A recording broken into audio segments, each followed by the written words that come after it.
My parents and sister turned my daughter away on Christmas.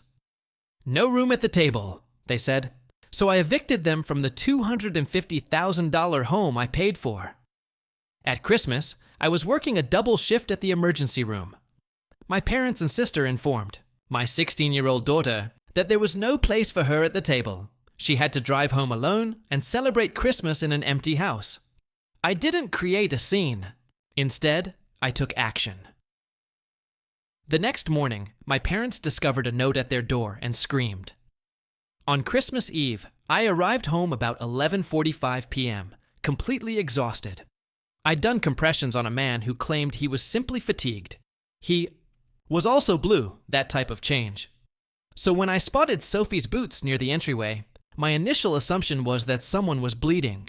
Then I noticed her coat drooping against the armrest, her overnight bag still zipped, and her curled up on the couch in that tight, unnatural sleep position, as if she didn't trust the furniture. I waited there, waiting for reasoning to catch up. She was meant to attend my folks' overnight tradition. She begged to drive herself only once, proud of her recently acquired license. She even departed early to be extra courteous. My husband and I were both working late nights, so the plan seemed reasonable until it didn't. Sophie, I spoke softly. She opened her eyes immediately, as if she hadn't truly slept. Hey, why are you here? She sat up gently. They said there wasn't room. I blinked. Where is the room at the table? Her voice broke midway through. She attempted to disguise it with another shrug. It did not work. They said they didn't expect me and that there were already too many people. Grandma explained that she couldn't simply pull up another chair at the last minute. She appeared anxious, as if I were adding to her workload. You got there on time, right? Yeah, right on time. She opened the door and appeared confused, as if I'd arrived for the wrong holiday. She stopped, then added, she also stated that there were no beds remaining. There was a backup excuse. She stated that they did not want me driving back late, but they also did not know where else to put me, so I left. Did someone offer to drive you home? Nope. I stared at her. Were you at least allowed to eat? Another shrug. The table was full. Maya sat in my customary seat. Grandpa spoke to her as if she were royalty. Nobody looked at me. Aunt Rachel nodded as Grandma added, "It's just a full house this year." So I left. She glanced at the table and said, "I made toast." I turned to see it. A single slice on a paper towel, cold and slightly curved. There's half a banana next to it. It was her Christmas supper. I felt a coil in my chest. Not rage, not yet, just that cold, crystalline sensation before the shatter. I wasn't hungry anyway, she explained. Not really. That was when her eyes began to flood. She battled it. God, she tried.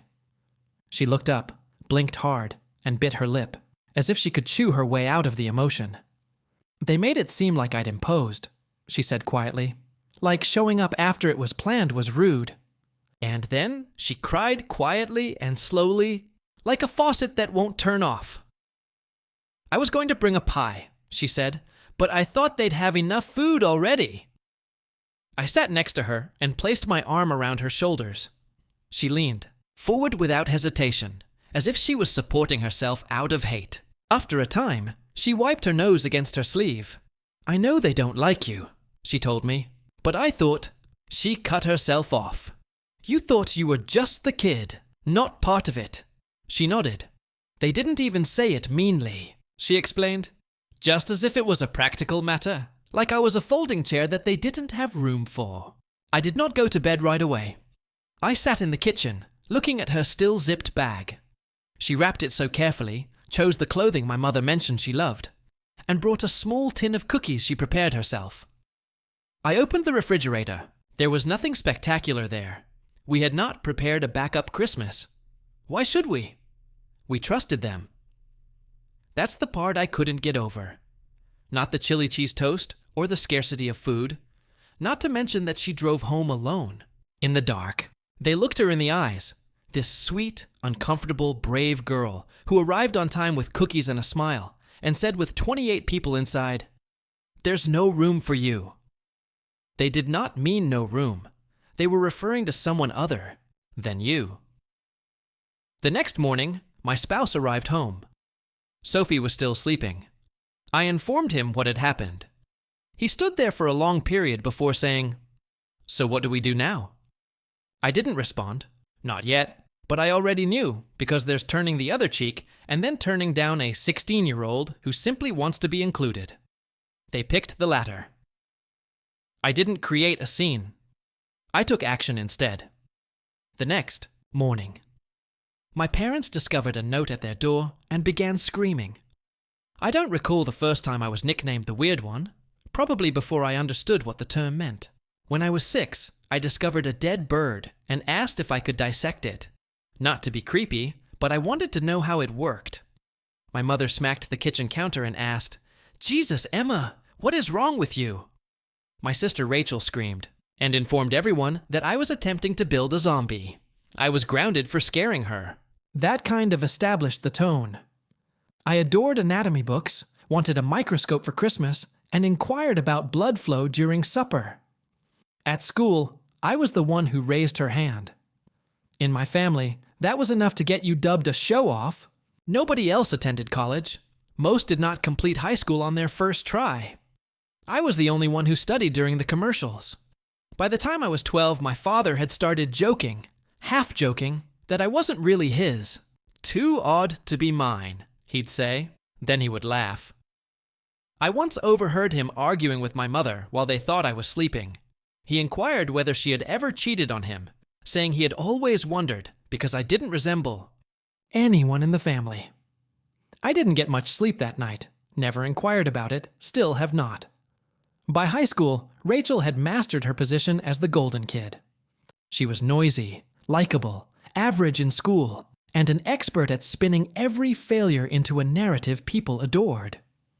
She understood how to cry on cue, and made it clear to everyone that she was looking out for me, the poor, awkward one who couldn't take jokes. She used to call me Dr. Freak. In front of others, she changed it to Dr. Moneybags after I became a doctor. So, progress. When I received the scholarship, the entire ride my folks were unusually silent.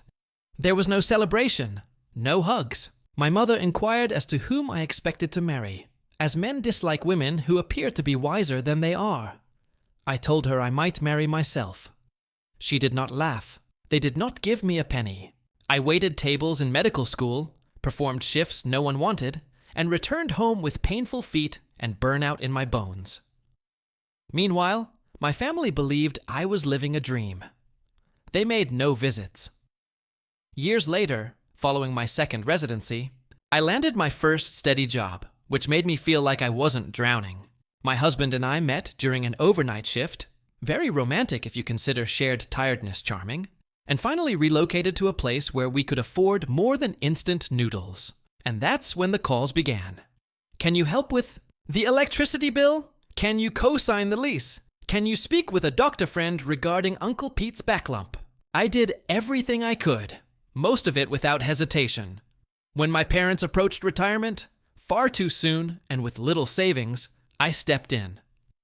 They had never bought a home, always rented, poor credit, terrible luck, or whatever the excuse of the year was. So I purchased a small 2-bedroom house and handed them the keys. I told them it was a gift and that I would handle the mortgage. The house is in my name, yet they live there as if it was theirs. Rent-free. The majority of utilities are covered. Medical issues. I have insurance coverage. Yes, I have never said no, until recently. Rachel called some months ago. Maya, her daughter, the one who can do no wrong, had been admitted to a top STEM summer camp. Rachel said, "She's got your brain," as if it were a compliment. This could change her life. I inquired how much. $11,200, she explained. But it's worth it. And you, among all people. That's when I stopped listening. Sophie never attended a summer camp like that. Not because she couldn't, she never asked. She's practical and thoughtful. She wouldn't conceive of demanding that much money from me, even if she could have. I told Rachel no, respectfully but firmly. I explained that I was already financing our parents' mortgage, medical payments, and emergencies. Perhaps she could apply for financial aid or a payment plan. Her tone changed quickly. Wow, must be good to have everything and still be so frugal. She's your niece. You're just jealous that Maya is achieving success. That last one was funny, or would have been if I hadn't heard my mother say something similar a week later, when she assumed I was out of earshot.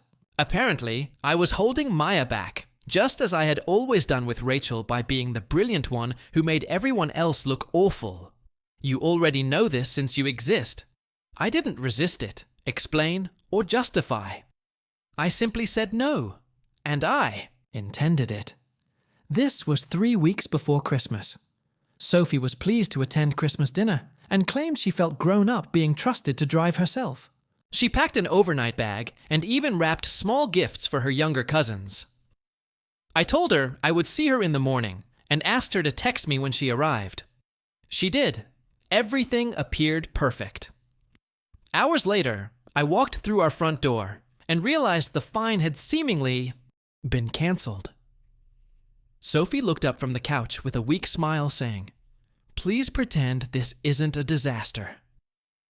She told me in the lowest voice that Grandma had said there was no space at the table or anywhere else, despite the fact that she counted 28 chairs in use, a math problem with a single variable, her. I listened. I let her explanation bounce about the room like dropped luggage. Then I placed my arms around her and let silence do the talking. She fell asleep, still wearing the sweater she'd chosen to wow them. When the house had settled, I sat alone in the kitchen, staring at the area where her Christmas supper should have been. I repeated every mortgage payment, every energy bill, every Kuwaiti dinar that had gone permanent. They had not run out of room. They had run out of gratitude, and they had exploited my daughter to issue the memo. That was when the switch flipped. No more explanations, no more polite negotiations. I didn't even consider if I'd act, just how soon. We didn't say anything during the way over. My husband sat alongside me in silence, his hand lightly resting on my knee like a grounding wire. Not quite comfortable, but sturdy, present. That was sufficient. The morning after Christmas is always strange, foggy, as if the world is still, hung over from candy and wrapping paper. I had hoped that the house would be unoccupied. It was not. There were still 2 extra vehicles in the driveway. I recognized one as Rachel's. The other possibly belonged to the relative who lingered, late for leftovers. We got out. I grasped the envelope tightly. I had not slept. The shift, the situation with Sophie, the cold dinner tray on the counter that hadn't been cleaned up, it was all buzzing in the back of my mind like a blown fuse. I rang the doorbell, waited. No one arrived. I rang again. Knocked? Nothing. "Let's just leave it," my spouse said gently. I stood for a second longer and then nodded. We walked back to the car. I gently nestled the mail behind the doorframe so it wouldn't blow away. I was opening the driver's side door when I heard it. A creak in the screen, a slippered footstep. I turned.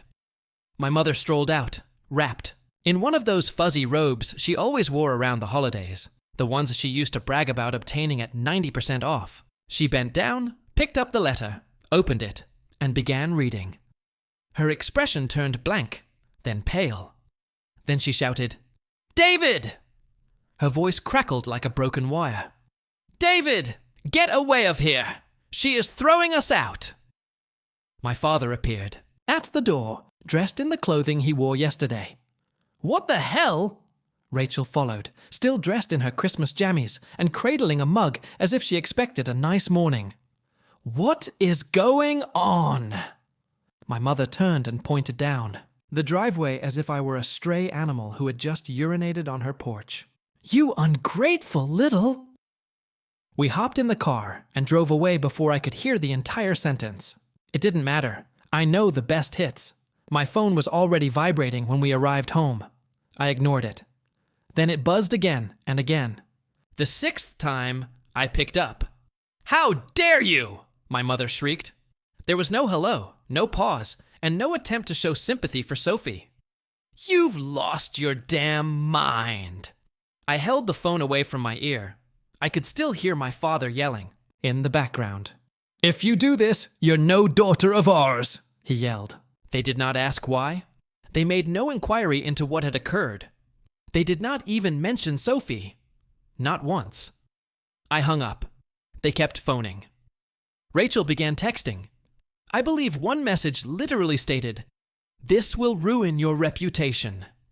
Think about your career. Oh, honey, my patients do not care where my parents live." By the evening, my phone appeared to have gone through a breakup. 32 missed calls, 14 messages, and 3 voicemails. One cousin even had the courage to message, "This is not my place, but it feels extreme. You only have one mom."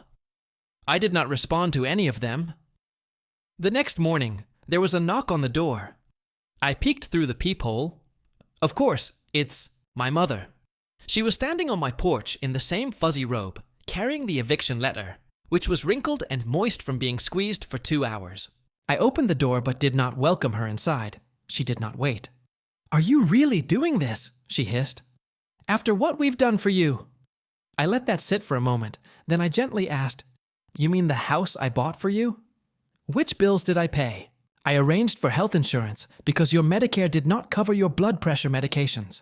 She flinched for milliseconds, then she straightened, her gaze sharp. "We reared you. We gave you everything. You didn't even let my daughter eat dinner," I replied. That temporarily stopped her, but she recovered quickly. "Do not be theatrical.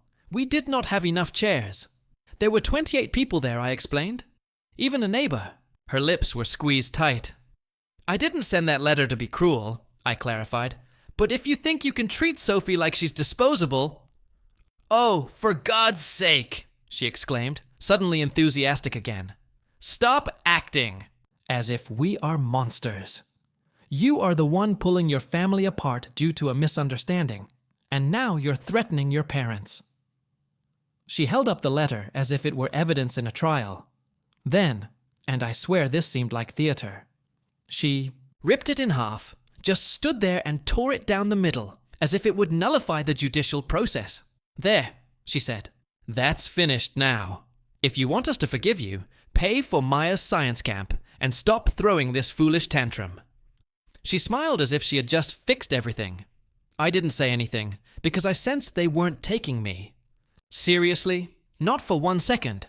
Not when I was a child, not when I became a physician, not even now. To them, I was still the awkward, science-obsessed girl.